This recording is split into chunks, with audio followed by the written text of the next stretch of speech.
Shalom, perkenalkan nama saya Esme Sumarni Pono dengan NIM 102-2022-0024. Saya salah satu mahasiswa Institut Agama Kristen Negeri Kupang, Prodi Pendidikan Anak Usia Dini. Baik, di sini saya akan resume tentang bagaimana nilai dan norma konstitusional Undang-Undang Dasar Negara Republik Indonesia tahun 1945 dan konstitusionalitas ketentuan perundang-undangan di bawah Undang-Undang Dasar. A. Menelusuri konsep dan urgensi konstitusi dalam kehidupan berbangsa negara. Pernahkah Anda mendengar istilah konstitusi? Tentu sajalah pernah. Bukan pada saat Anda mempelajari mata pelajaran pendidikan kewarganegaraan di sekolah, istilah tersebut kerap kali dibahas. Apa konstitusi? Itu sebenarnya berikut ini. Terdapat satu daftar aturan atau hukum. Beberapa di antaranya mengatur bagaimana pemerintahan dijalankan. Coba Anda perhatikan dengan seksama aturan-aturan mana saja yang mengatur jalannya pemerintahan itu. B. Perlunya konstitusi dalam kehidupan berbangsa negara Indonesia. Dari kegiatan menelusuri konsep dan urgensi konstitusi bagi kehidupan berbangsa dan bernegara. Tentu saja Anda dapat menemukan persoalan dalam bentuk pertanyaan yang harus dijawab lebih lanjut.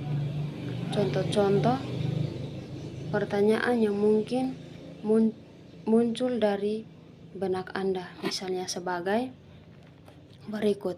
Yang pertama, mestikah setiap negara memiliki konstitusi?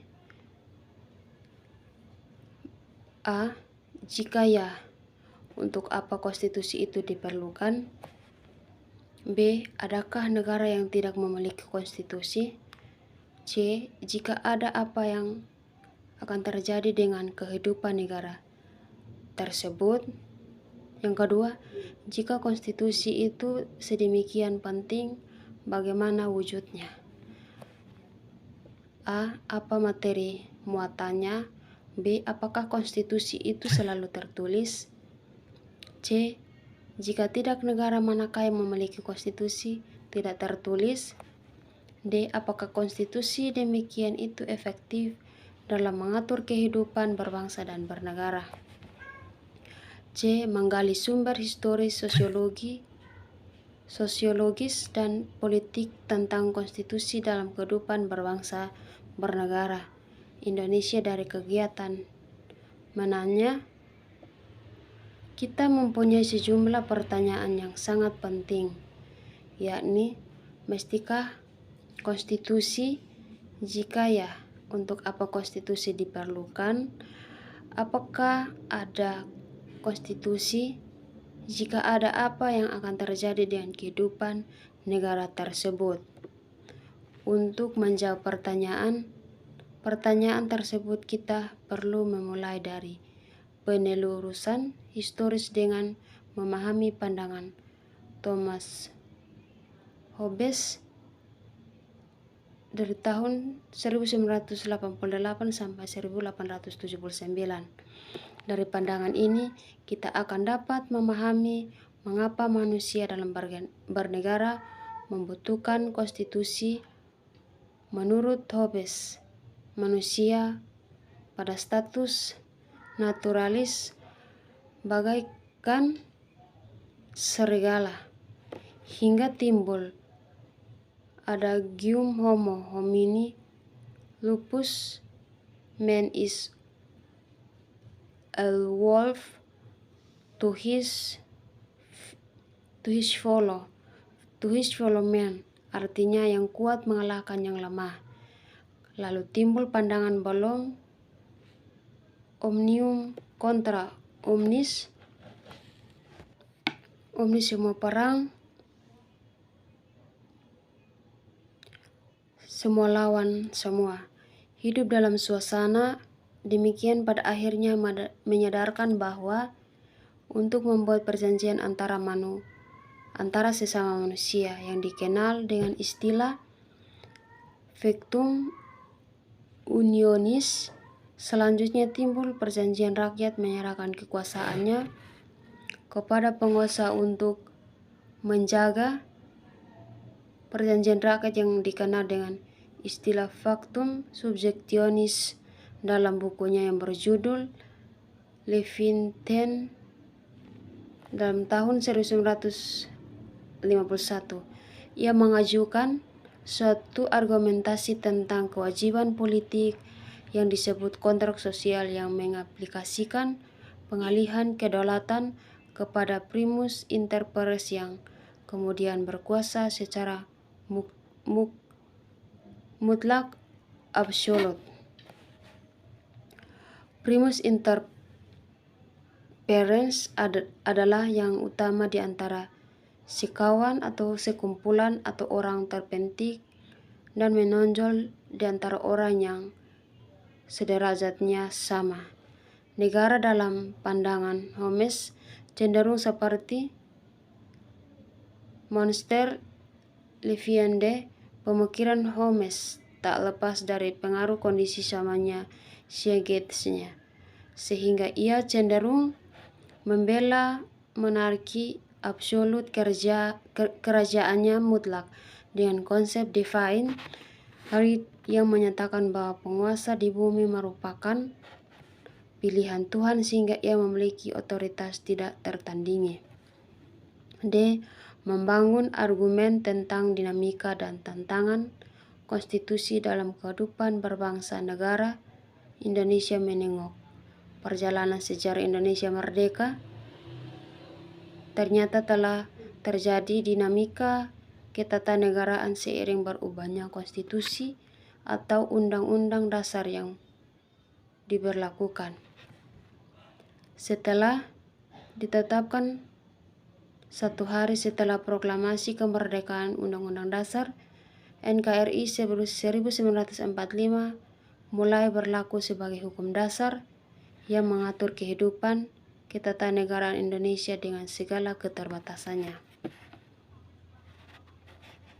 Mengapa demikian? Karena sejak semula Undang-Undang Dasar NKRI 1945 oleh Bung Karno sendiri dikatakan sebagai Undang-Undang Dasar kilat yang akan terus disempurnakan pada masa yang akan datang. Pada awal era reformasi pertengahan 1998 muncul berbagai tuntutan reformasi di masyarakat. Tuntutan tersebut disampaikan oleh berbagai komponen bangsa, terutama oleh mahasiswa dan pemuda. Beberapa tuntutan reformasi itu adalah: A. Mengamandemen Undang-Undang Dasar NKRI 1945. B. Menghapuskan doktrin difungsi Angkatan Bersenjata Republik Indonesia. C. Menegakkan supremasi hukum, penghormatan hak asasi manusia atau HAM, serta pemberantasan korupsi, kolusi, dan nepotisme. D.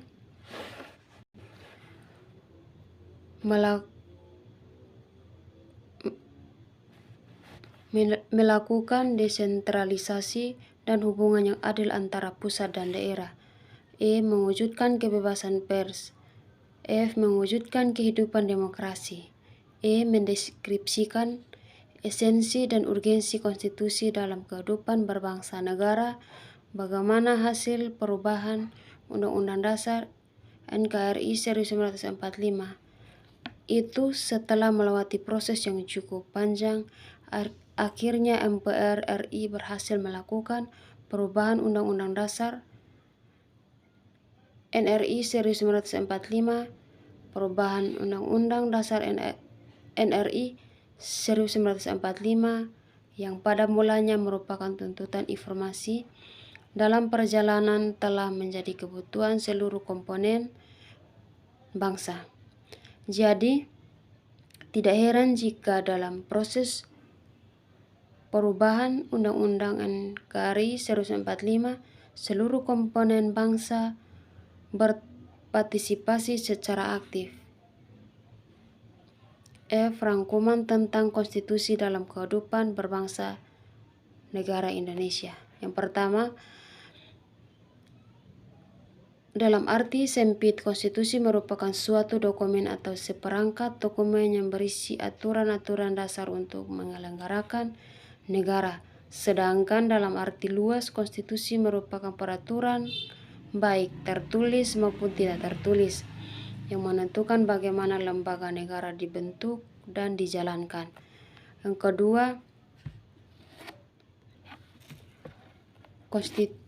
konstitusi diperlukan untuk membatasi kekuasaan pemerintah atau penguasa negara, membagi kekuasaan negara dan memberi jaminan HAM bagi warga negara. Yang ketiga, konstitusi mempunyai materi muatan tentang organisasi negara, HAM, prosedur, mengubah undang-undang dasar, kadang-kadang berisi larangan untuk mengubah sifat tertentu dari undang-undang dasar, cita-cita rakyat, dan asas-asas ideologi negara. Yang keempat, pada awal era reformasi, adanya tuntutan perubahan Undang-Undang Dasar NRI 1945 didasarkan pada pandangan bahwa Undang-Undang Dasar NRI 1945 belum cukup memuat landasan bagi kehidupan yang demokratis, pemberdayaan rakyat, dan penghormatan terhadap HAM. Di samping itu, dalam tubuh Undang-Undang Dasar NRI 1945 terdapat pasal-pasal yang menimbulkan penafsiran beragam, multitafsir, dan membuka peluang bagi penyelenggaraan negara yang otoriter, sentralistik, tertutup, dan praktik KKN. Yang kelima, dalam perkembangannya, tuntutan perubahan Undang-Undang Dasar NRI 1945 menjadi kebutuhan bersama bangsa Indonesia. Oleh karena itu, MPR melakukan perubahan secara bertahap dan sistematis dalam 4 kali perubahan. Keempat kali perubahan tersebut harus dipahami sebagai satu rangkaian dan satu kesatuan. Yang keenam, dasar pemikiran perubahan Undang-Undang Dasar NRI 1945 adalah kekuasaan tertinggi di tangan MPR, kekuasaan yang sangat besar, dan Presiden, pasal-pasal yang terlalu luas sehingga dapat menimbulkan multitafsir kewenangan pada Presiden untuk mengatur hal-hal penting dengan undang-undang dan rumusan Undang-Undang NRI tahun 1945 tentang semangat penyelenggaraan negara belum cukup didukung ketentuan konstitusi yang sesuai dengan tuntutan reformasi. Yang ketujuh, awal proses perubahan Undang-Undang Dasar NKRI 1945 adalah pencabutan ketetapan MPRI RI nomor 6 MPR tahun 1983 tentang referendum pembatasan masa jabatan Presiden dan Wakil Presiden Republik Indonesia, dan ketetapan MPR mengenai hak asasi manusia mengawali perubahan Undang-Undang Dasar NRI 1945. Yang kedelapan, dari proses perubahan Undang-Undang NKRI 1945 dapat diketahui hal-hal sebagai berikut. A. Perubahan Undang-Undang NRI 1945 dilakukan oleh MPR dalam satu kesatuan perubahan yang dilaksanakan dalam 4 tahapan. yakni pada Sidang Umum MPR 1999, Sidang Tahunan MPR 2000, 2001, dan 2002. B. Hal itu terjadi karena materi perubahan Undang-Undang Dasar NRI 1945 yang telah disusun secara sistematis dan lengkap pada masa sidang MPR tahun 1900 sampai 2000. Tidak seluruhnya dapat dibahas dan diambil putusan. C. Hal itu berarti bahwa perubahan Undang-Undang Dasar NRI 1945 dilaksanakan secara sistematis, berkelanjutan karena senantiasa mengacu dan berpedoman pada materi rancangan yang telah disepakati sebelumnya. 9. Undang-Undang Dasar NRI 1945 menempati urutan tertinggi di Indonesia. Berdasar ketentuan ini, secara normatif undang-undang isinya tidak boleh bertentangan dengan Undang-Undang Dasar. Jika suatu undang-undang isinya dianggap bertentangan dengan Undang-Undang Dasar, maka dapat melahirkan masalah konstitusionalitas undang-undang tersebut. Warga negara dapat mengajukan pengujian konstitusionalitas suatu undang-undang kepada Mahkamah Konstitusi. G. Praktir kewarganegaraan. 4 materi muatan Undang-Undang Dasar NRI 1945 dijabarkan lebih lanjut dalam suatu undang-undang. Hal ini karena norma yang ada dalam Undang-Undang Dasar NRI 1945 berisi aturan bersifat pokok dan garis-garis besar saja. Misalnya aturan tentang HAM dalam pasal 28 ayat 5 berbunyi, untuk menegakkan dan melindungi hak asasi manusia sesuai dengan prinsip negara hukum yang berdemokratis, maka pelaksanaan hak asasi manusia dijamin, diatur dan dituangkan dalam peraturan perundang-undangan.